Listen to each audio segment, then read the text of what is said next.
परीक्षा की योग्यता। पंडित जी बड़े जोर से व्याख्यान फटकार रहे थे।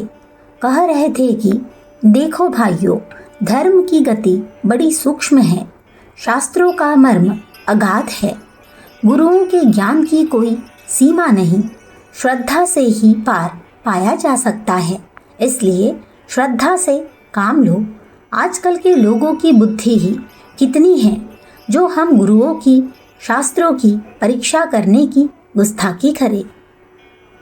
इसके बाद पंडित जी ने ब्राह्मण जाति की महत्ता, गुणहीन ब्राह्मणों की पूजा, साधु वेशधारियों की महत्ता, अमुक जाति के लोगों को न छूने में धार्मिकता आदि का लंबा चौड़ा उपदेश सुना डाला। सभा में एक युवक बैठा था।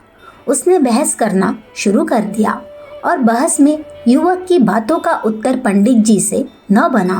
तब उन्होंने बिगड़कर कहा, मैं जो कहता हूँ वह शास्त्र के अनुसार कहता हूँ।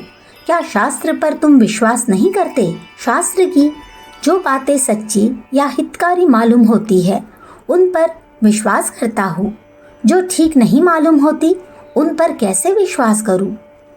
तो तुम शास्त्र की परीक्षा करोगे? क्यों नहीं? आखिर बुद्धि परमात्मा ने किस लिए दी है? शास्त्रों की परीक्षा करने के लिए दी है। शास्त्रों की ही क्या, हर चीज में से अच्छाई बुराई जानने के लिए दी है। आजकल के लड़के ऐसे ही है, बनेगा तो एक श्लोक भी नहीं पर शास्त्र की परीक्षा करेंगे। परीक्षा करने के लिए ये शास्त्रकारों के गुरु हो गए। पर परीक्षा करने के लिए श्लोक बनाने की क्या जरूरत है?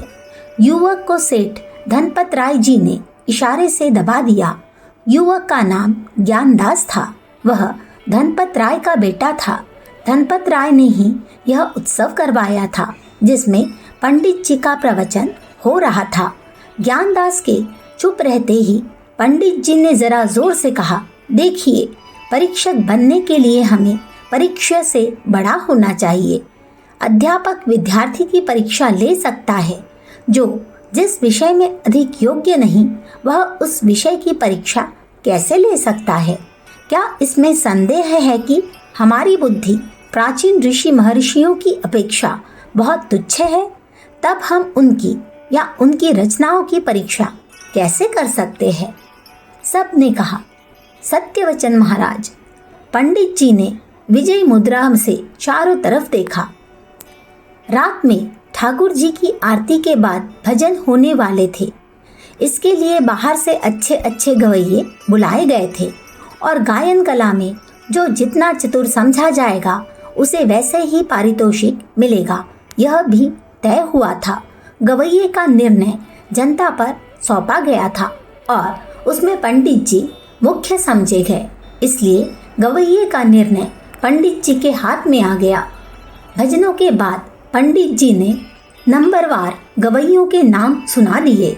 जिसका गायन सबसे अच्छा था उसका नाम पहला लिया गया। इसी क्रम से नाम लेकर पंडित जी ने निर्णय दे दिया। जनता ने भी पंडित जी के निर्णय का समर्थन किया। पंडित जी के निर्णय के अनुसार जब गवैयों को इनाम दिया जाने लगा तब बीच में ज्ञानदास ने कहा, जरा ठहरिए, मेरी इच्छा है कि इस मौके पर पंडित जी का भी एक गायन हो जाए। पंडित जी मुस्कुराते हुए बोले, भैया ज्ञानदास, मैं गाऊंगा कैसे? मैं तो गाना जानता ही नहीं। ज्ञानदास ने हाथ जोड़कर बड़ी नम्रता से कहा, यह कैसे हो सकता है पंडित जी महाराज? जब आप इन बड़े बड़े गवैयों की परीक्षा ले सके, उन्हें नंबर दे सके, तब आप इनसे अच्छा गाना नहीं जानते। इस बात पर कौन विश्वास करेगा? एक श्रोता ने मजाक में कहा, अच्छा है भैया, जब कल पंडित जी लड्डुओं की परीक्षा करे तब उन्हें पाकाचार्य की जगह बिठा देना, क्योंकि पाकाचार्य की परीक्षा करने के कारण ये उससे होशियार ही कहलाएंगे।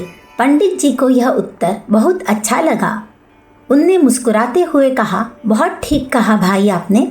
सो भैया ज्ञानदास, गायन की परीक्षा के लिए गायनाचार्य बनने की जरूरत नहीं होती, न रसोई की परीक्षा के लिए पाकाचार्य बनने की।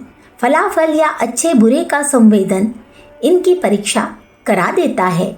ज्ञानदास ने फिर हाथ जोड़कर कहा, पंडित जी, अगर शास्त्र की परीक्षा के लिए श्लोक बनाने की योग्यता चाहिए तो गायन की परीक्षा के लिए गायनाचार्य की योग्यता क्यों नहीं चाहिए?